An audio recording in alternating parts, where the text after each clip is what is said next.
Autumn. Riley felt the weight of eyes upon her before she even noticed the hurried footsteps of the security guards approaching. In a fraction of a second, the hush of the priority boarding line dissolved into quiet murmurs, sidelong glances, heads turning, not in surprise but in confirmation. She was not the type they expected to occupy a first-class seat. Dressed in plain jeans, a black logo-free t-shirt, and well-worn sneakers, Autumn was a stark contrast to the designer luggage and tailored suits around her. "Ma'am, could you please come with me?" the gate agent said, not even checking her boarding pass. His tone was polite only on the surface. Beneath it lay a knife-sharp intention. Autumn did not argue or raise her voice. She simply took a deep breath and walked forward, dozens of eyes following her in silent judgment.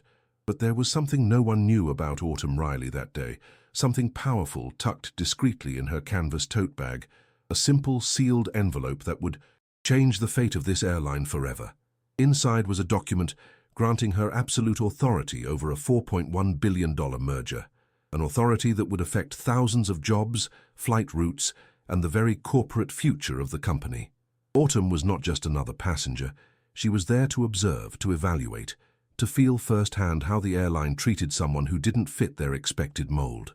That flight was, in fact, a silent test they didn't realize they were administering until it was far too late.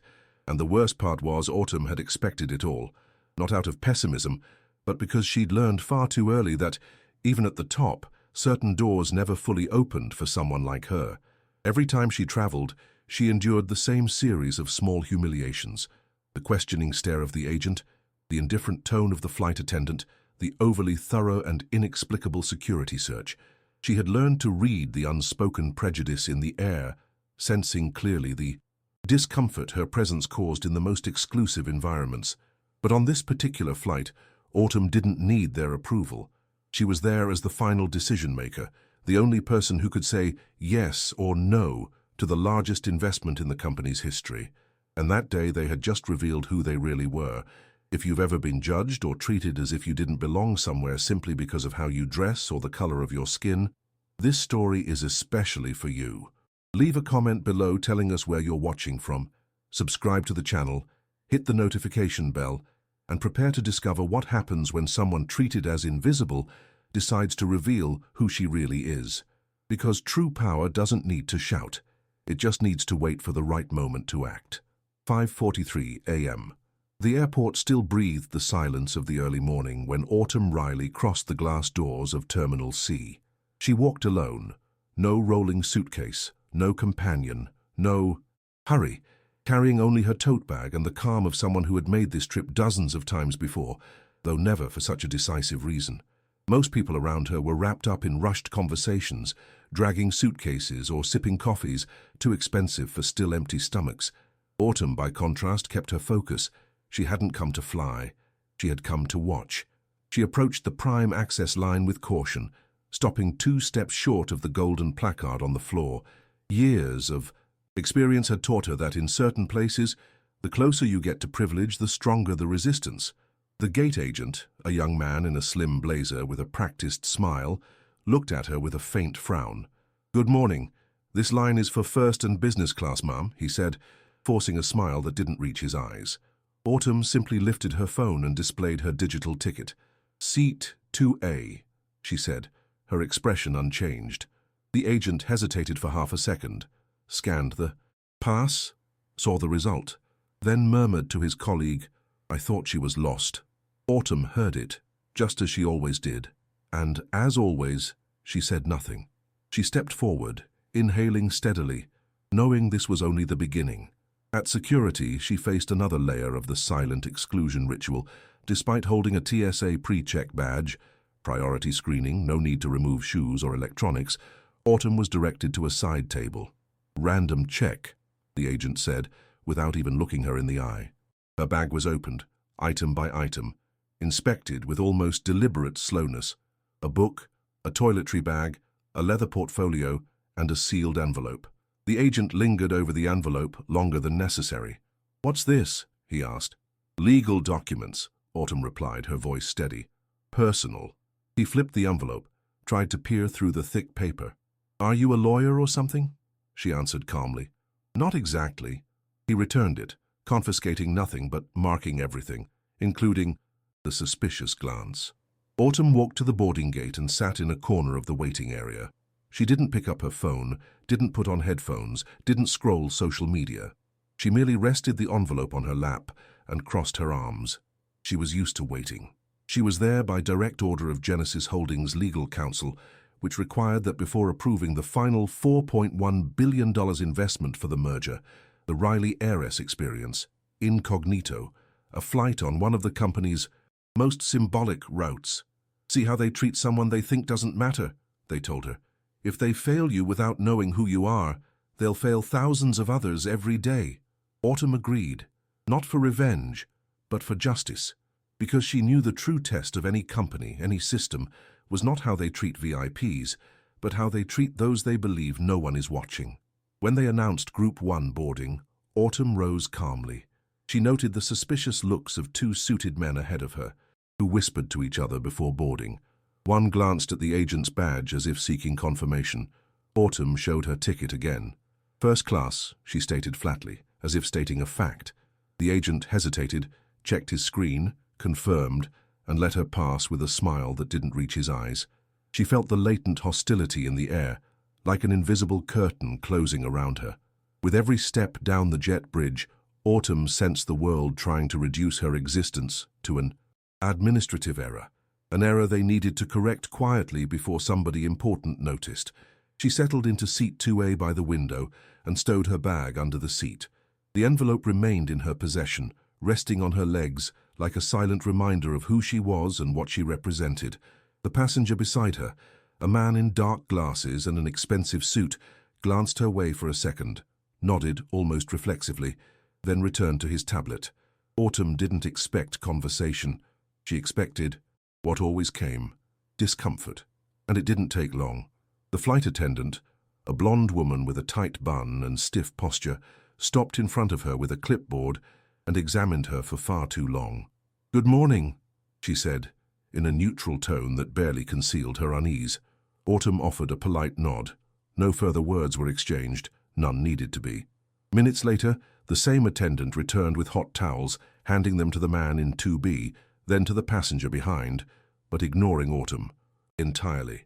She walked right past as if seat 2A were empty. Autumn did not react. She did not raise her hand, did not call out, merely observed. Because she knew it wasn't about service, it was about status, invisibility, the kind of behavior that never appears in reports or complaint forms, but shapes the experience of those who endure it every day. The system didn't need to be cruel. It only needed to be selective. And in that moment, silence was the sharpest tool of all. During meal service, the exclusion deepened.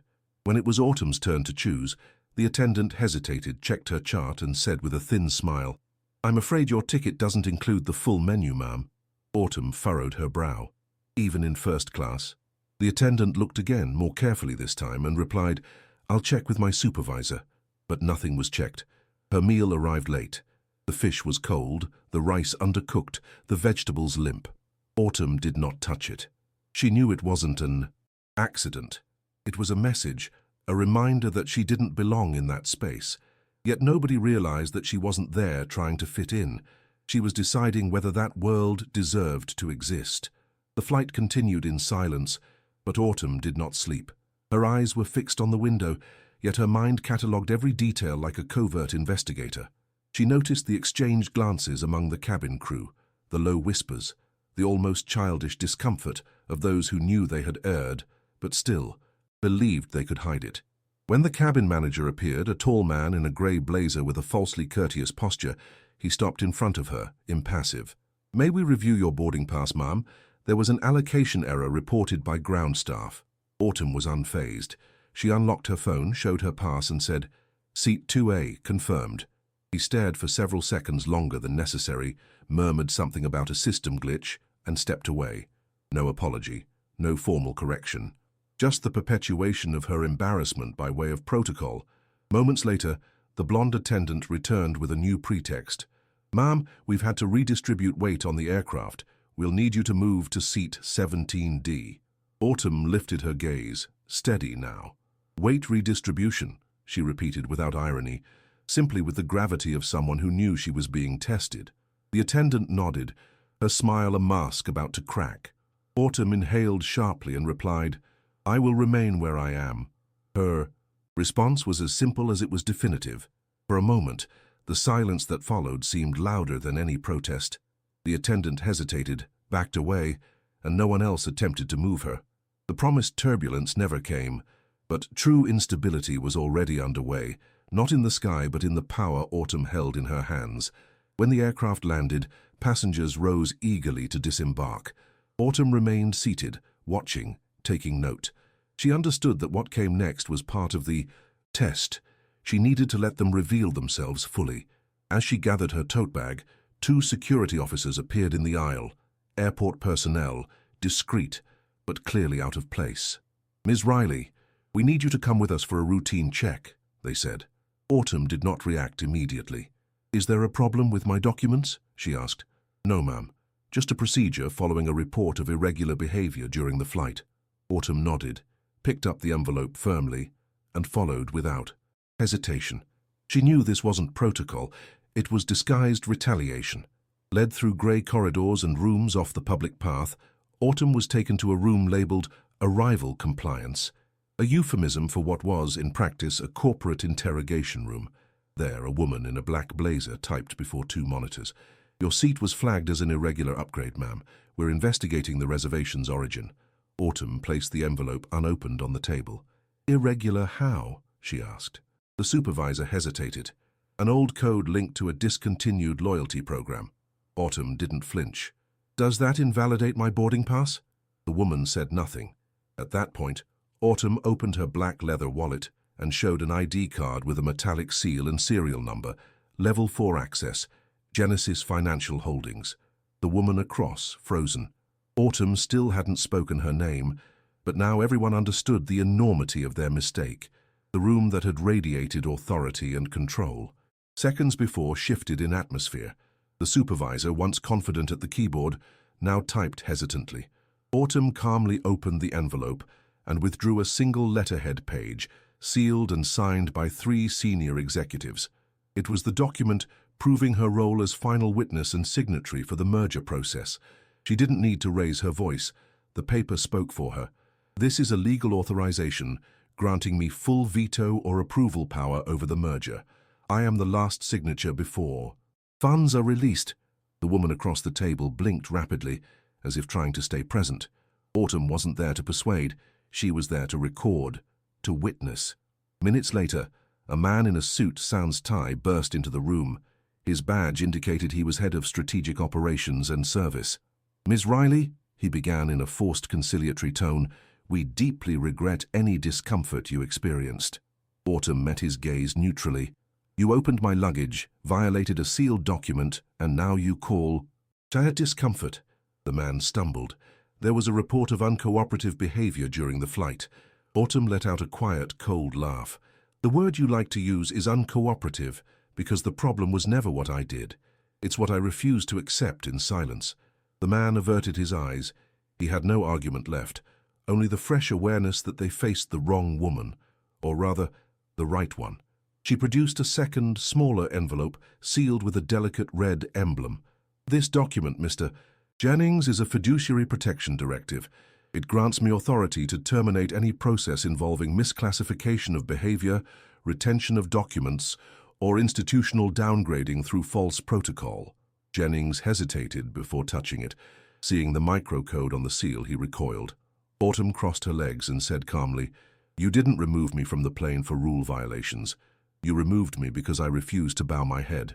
Outside, the airline's internal systems were already flooded with notifications, audit alerts, orders to suspend operational actions, a digital trail that could no longer be erased. Inside the room, Autumn received confirmation on her phone.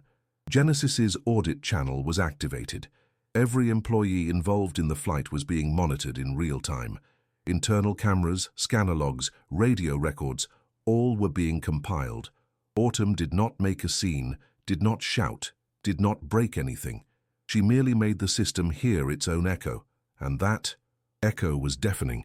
When the security officer offered her water, Autumn declined with a polite gesture. "You've taken enough from me today." The silence returned to the room, but this time no one could weaponize it. Autumn had flipped the script, and the first to fall would be those who laughed at her when they thought no one was watching.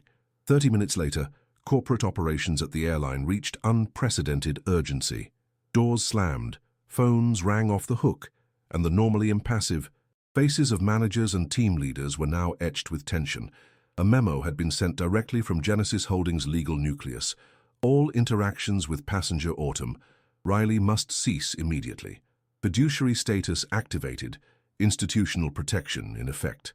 To the uninitiated it was technical jargon, but to those who understood the backstage game, it was an earthquake. Autumn was no longer seen as just a passenger. She had become a central figure, a presence commanding reverence even in the halls where she was once ignored. Meanwhile, in HR, a woman named Lisa, the head of ethics and protocols, received a Level 3 audit alert. Only a name was needed: Autumn Riley. She didn't wait to finish reading the report. She rose, grabbed her emergency red access badge, and headed straight to room 6A, where all staff involved in Flight 447 were being assembled. The entire crew, from the chief purser to the gate supervisor, was put on hold. Videos began to play one by one. The attendant, walking past Autumn without hot towels, the stifled laughter after a joke from seat 5C, the moment the attempted seat reassignment was logged as operational adjustment. No audio was necessary. The images spoke volumes. Under the harsh glare of fluorescent lights and tense stares, each tiny mistake now carried the weight of a verdict. "We thought she was using miles," one attendant murmured, trying to excuse their behavior. But Lisa was direct. "You didn't need to know who she was. You only needed to treat her as if she mattered." Outside, corrective measures were already underway. System access restrictions for those involved, temporary reassignment to low-visibility domestic flights, no formal penalties yet, but everyone knew what it meant. It hadn't been a technical glitch. It was a portrait of the silent culture permeating the company, and Autumn had exposed it with a single gesture, existing without apology. In the executive lounge, Autumn watched staff bustle through a glass-frosted meeting room. Her tablet lit up with a new notification: "System audit complete. 78 confirmed records of irregular conduct linked to flight. Accountability steps initiated." She did not smile or celebrate. This was not vengeance. It was a mirror. And she knew the most uncomfortable part for that team was not the punishment, but the fact they were exposed by someone who never raised her voice. Autumn tidied her hair, gathered the documents, and closed the envelope with the care of someone concluding a chapter. Because for her, the weight of justice never required spectacle. Sometimes it only took a silent black woman with a legitimate ticket and the power to change everything with her signature. While most passengers continued their journeys oblivious to what had unfolded, backstage at the airline, the chaos was real, yet silent. In an office overlooking runway 2R, the airline's CEO, surrounded by finance and legal directors, read the one-line report. Stakeholder Autumn. Riley has conditioned final merger approval on a complete review of passenger treatment protocols. The line was accompanied by a digital memorandum from Genesis Holdings, informing that the $4.1 billion in capital was officially frozen, and that the cause of the suspension was the conduct of the Flight 447 crew. For those at the highest levels, there was no longer any doubt. The woman they tried to remove from seat 2A had instead removed them from the very center of power. Autumn walked slowly to the executive meeting room where representatives from Havenport Air, the airline being merged, waited. 3 people sat, disguising their nerves behind diplomatic expressions. She entered unhurriedly, sat down without asking, and opened her portfolio with the deliberate slowness of someone who knows time is on her side. "What happened today wasn't a mistake," she began in a firm, serene voice. "It was a reflection. You built a system that treats well those you think deserve it, and ignores those you think don't matter. I merely put a face to it." None of the executives dared interrupt. In that moment, the meeting ceased to be about negotiations. It was about lessons. One, attempting to regain control, said, "Had we known you'd be on board, we would have—" Autumn raised her hand, cutting him off gracefully. "There's the problem," she said. "You only treat well those you believe can make an impact. But I came precisely to see how you treat those you believe have no importance. In that instant, the air in the room changed. There were no raised voices or direct confrontations, just the stark truth hanging over them all. Autumn retrieved a second document from her folder, a conditional clause attached to the merger contract. You have until the end of the day to present a real plan for internal cultural change. If you don't, the investment falls through, and with it, everything you're trying to build. As the executives exchanged desperate looks, down in Terminal F, Sloane, the attendant who had most scorned Autumn on the flight, read her new assignment on the flight roster: a short domestic leg, no business-class passengers, no lounges, no premium cabins. Her face registered disbelief. She sensed something was wrong, but didn't comprehend the magnitude of what she'd set in motion, until, hurrying through Terminal B, she caught sight of Autumn on a call with the legal team. For a second, their eyes met. Autumn did not stop, did not smile, did not greet her. She merely said, loud enough for Sloane alone to hear, "You were right. I don't belong in first class." Then, after a brief pause, added, "I came here to buy it." And she walked on, leaving behind not just a stunned woman, but a system forced to confront itself in the mirror. The airline never issued a public statement. There was no press conference or formal apology. But in its corporate corridors, everything changed.